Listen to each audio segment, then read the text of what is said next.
The Department of Homeland Security just released a long list of jurisdictions it says are defying federal immigration law.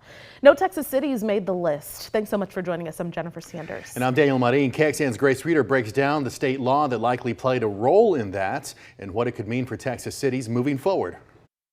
This week, the Department of Homeland Security called out sanctuary cities. DHS told us they used several factors to build their list, including self-identification as a sanctuary jurisdiction, non-compliance with federal law enforcement in enforcing immigration laws, restrictions on information sharing, and legal protections for illegal aliens. Hundreds of cities and counties were identified, but none were in Texas. The reason is likely state law. Our top priority is to keep our citizens safe. The bill that I'm about to sign does just that. In 2017, state leaders effectively banned sanctuary cities by leveraging legal and financial penalties against any local government that doesn't comply with immigration enforcement.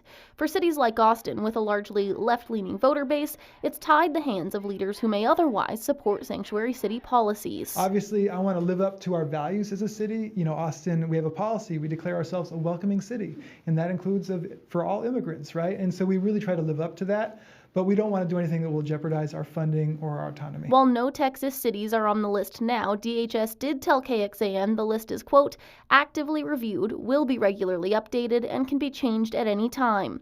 Should they stay off the list, Texas cities may be prioritized for additional funding opportunities. For example, the Secretary of the Department of Transportation released a memo earlier this year indicating cities that require compliance with immigration enforcement will be prioritized for federal transportation funding. Grace Reader, KXAN News. While it didn't make the list, Dallas currently faces an attorney general investigation over alleged sanctuary city policies.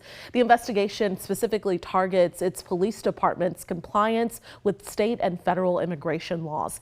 Dallas officials told our partners at the Texas Tribune they are reviewing the claims.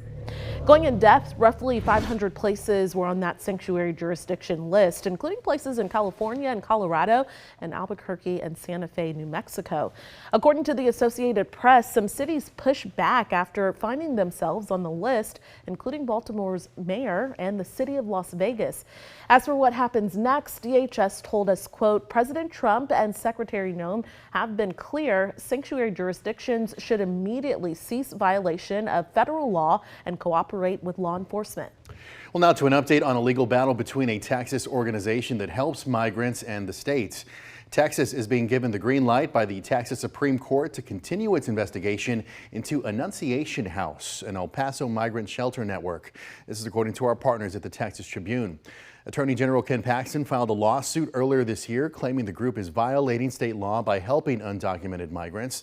The AG's office put out a statement calling this a great victory for the state, secure borders, and the rule of law.